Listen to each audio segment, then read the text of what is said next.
The man who cannot be taught will never be prudent because he has cut himself off from the chief way that prudence is passed on, which is through other men's mistakes. How does that old saying go? The average man learns from his own mistakes. The wise man learns from the mistakes of others. The fool never learns.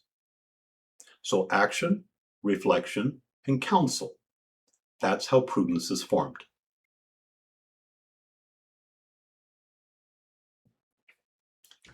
A man who has courage and no prudence is a danger to himself and to everybody around him. He's the man who tells hard truths at the wrong time, in the wrong tone, to the wrong people. He's the man who quits his job in a burst of righteous indignation and then has to explain to his wife why there's no money next month. He's the man who has a hard conversation with his teenage son and turns it into a sermon and then can't understand why the boy never wants to talk with him. He is the man whose courage gets him to the wrong destination, just faster. Last episode, I talked about the mature warrior who embodies courage and is governed by clarity about what he is really worth fighting for. I named the shadow forms. I asked you which one was yours. That was good work, wasn't it? But we can't stop there. Courage tells you to move, sure, but it doesn't tell you when. It tells you to act, but not how. It tells you to fight, but it doesn't tell you which battle is yours and which one isn't, and which one you're walking into because your ego is getting in the way. That's what prudence is for, and that's the subject of this episode. The Greek word is phronesis. Aristotle gives it a central place in his Nicomachean Ethics, particularly in Book 6, where he distinguishes phronesis from the other intellectual virtues. It's sometimes translated as practical wisdom, sometimes as prudence, sometimes as good judgment or good sense, or maybe this is most useful, the ability to see clearly what a particular situation actually requires of you. Notice each piece of that. To see. Phronesis is first of all an act of perception, not merely to an act of reasoning. And then to see clearly, without the distortions of fear, appetite, ego, or projection, what a particular situation, not situations in general, not what the rules say, but this situation, with these people, with these stakes, at this time, what this particular situation actually requires, not what would feel good, not what would impress anybody else, not what would discharge your discomfort, but what the situation genuinely calls for. Phronesis is, in other words, the virtue of seeing reality and acting accordingly. It is, as the medieval writers used to call it, the eye of the soul. And the classical tradition is unanimous that prudence has a unique structural place among the cardinal virtues. Thomas Aquinas, following both Aristotle and the Fathers, calls it auriga virtutum, the charioteer of the virtues, the driver, the one who holds the reins. Without prudence, courage runs reckless. Remember in Star Wars, in The Empire Strikes Back, when Yoda is arguing with Obi-Wan Kenobi about taking on Luke Skywalker as a student, Yoda says to Luke, "You are reckless." And then again, when Luke leaves Dagobah, he says to Obi-Wan, "Told you I did. Reckless is he. Now, matters are worse." Without prudence, self-control collapses into either decadence or rigidity. Without prudence, justice can become either harshness or sentimentality. Each of the other three virtues, you might say, courage, self-control, and justice, supplies a kind of energy. Prudence gives direction. That's why I'm putting this episode here. Courage was the gateway. Prudence is what shapes courage into something useful rather than into something dangerous. Now, three things I want to say about what prudence actually involves, because in the classical sources, it has three distinct components, and they're worth knowing. And here, I'm going to use the Latin terms from Thomas Aquinas instead of the Greek terms. Memoria, memory, the capacity to remember and to draw on what you have actually learned from your own experience and from the experience of those who are wiser than you. Second, intelligentsia, the capacity to understand a situation as it actually is, before you start telling yourself stories about it. And providencia, which literally means looking forward, the capacity to see consequences before they happen, to read what's likely to come out of a given course of action. So, memoria, intelligentsia, and providencia. Memory of the past, understanding of reality in the present, here and now, and foresight for the future. The prudent man has all three. The imprudent man, you'll notice, almost always fails on at least one of them. He's either not learned from his own mistakes in the past, or he's misreading the situation that's right in front of him, or he's acting like there will be no consequences down the road. Before we go any further, let me cut out some cultural noise, because the word prudence in modern English has been so badly used that if I'm not careful, what I'm saying is going to land on your ear as something I'm not saying at all. Prudence isn't caution.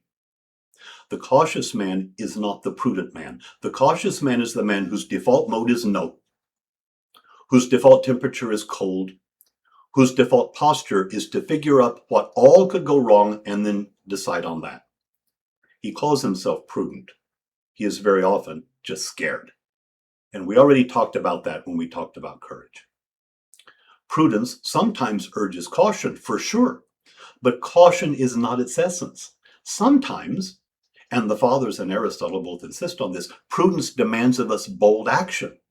The prudent man is the one who sees that this is the moment to seize, carpe diem, that he's the right man for it, that this is the door that's about to close, and that hesitation here means failure. So prudence isn't caution. Also, prudence is not cleverness. The clever man isn't the prudent man. The clever man is the one who's good at figuring out how to get what he wants. He's good at games. He's good at working the angles. He's good at maneuvering. He may even be good at appearing virtuous while pursuing his own interest. But none of that is prudence. The clever man's figuring is in service to his own appetite. The prudent man's figuring is in the service of the good. It's the same instrument, but it's used in a profoundly different way. And prudence is not risk-aversion as a personality type. Yeah, some men are cautious by temperament. Some are bold by temperament. Neither temperament is by itself prudence. Prudence is a virtue, which means it's a stable disposition formed by practice. It's not what comes naturally to you. It is what you have trained yourself to do against the pull of whatever your temperament happens to be. So the temperamentally cautious man becomes prudent when he learns to act despite his caution where action is called for.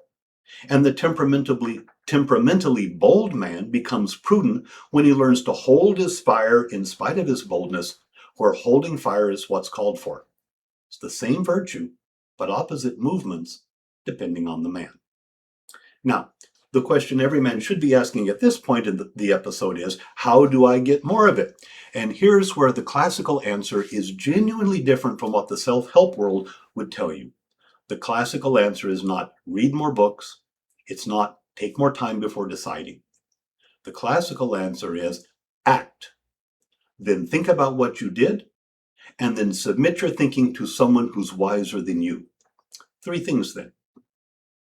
First, and this will surprise the overthinkers among you, and I've been one my whole life, prudence is formed by acting.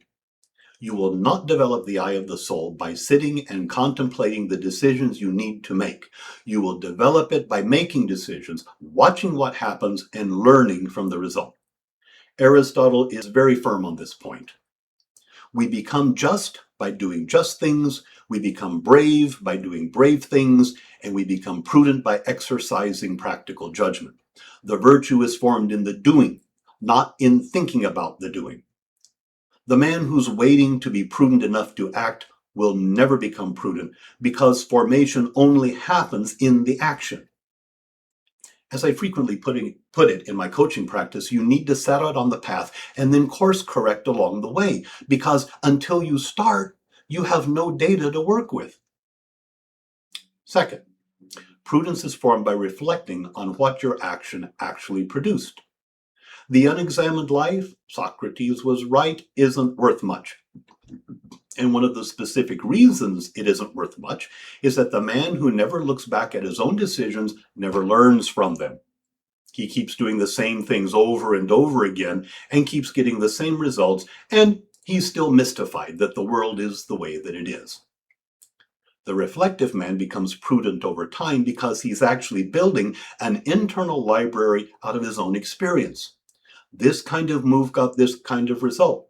This kind of conversation went well, but that kind went badly. And here, looking back, is the reason why. And third, prudence is formed by submitting yourself to the counsel of men wiser than you. Not yes men, not flatterers, not your friends who'll tell you what you want to hear. Men who have lived more than you have, who have made more decisions than you have, who have failed and learned and recovered. Aquinas calls this docilitas, teachableness. It's one of the integral parts of prudence in his account, and he's exactly right. The man who cannot be taught will never be prudent because he has cut himself off from the chief way that prudence is passed on, which is through other men's mistakes. How does that old saying go? The average man learns from his own mistakes. The wise man learns from the mistakes of others. The fool never learns. So action, reflection, and counsel. That's how prudence is formed. Now, if you've been listening to this show with any care, you can already see where this is going. Each of the four cardinal virtues, when it's been integrated into a man's character, when it's become his stable disposition, that is, when it's become part of his personality rather than an occasional act, has a corresponding archetypal expression. Courage embodied in a man is the warrior. We met him last episode. Prudence embodied in a man is what Robert Moore calls the magician. Now, I'm aware that for many of you, the word magician sounds wrong. It either sounds occult or it sounds like David Copperfield. It sounds like something a serious man would be embarrassed to claim. Moore's choice of terms is not, frankly, the choice I would have made. But the archetype he names is real, and fundamentally, I think he's right.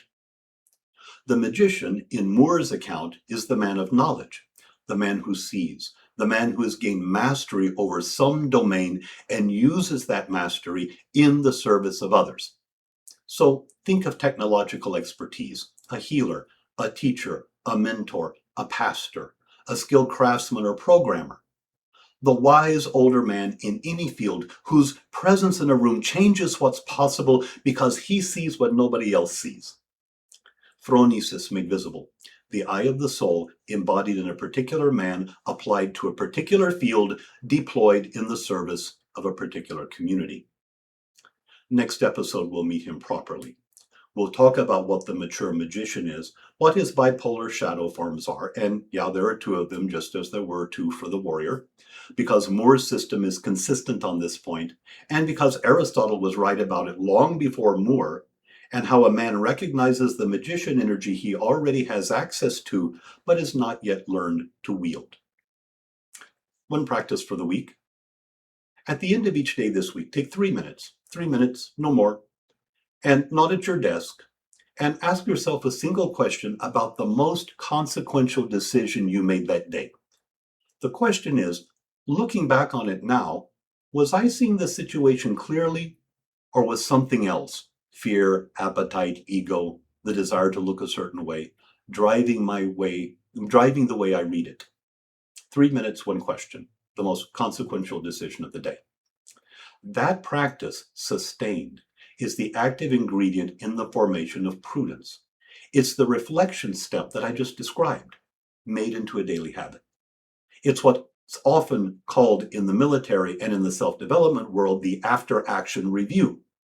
It will, over time, do more for your judgment than any book you could read this year or any podcast you listen to. Don't skip it because it seems small. The small practices, repeated over time, are how the virtues actually get built. Before next episode, the sentence to finish. The decision I keep making badly, the one I have not been honest with myself about, is The decision I keep making badly, the one I have not been honest with myself about is... Don't give me the safe answer, give me the true one. That decision, whatever it is, however small or however large, is the place where your prudence has not yet been formed. And that's exactly where the work is. Next episode, the magician. Prudence expressed in a man's life. Mastery in the service of others. The bipolar shadow forms, and they're fascinating ones. The manipulator on one side and the detached know-it-all on the other. We'll get into all of it. Subscribe so you don't miss it. Like the episode if you would. Pass it on to another man who might benefit from it, and leave a comment below. I'll see you next week. The forge is open.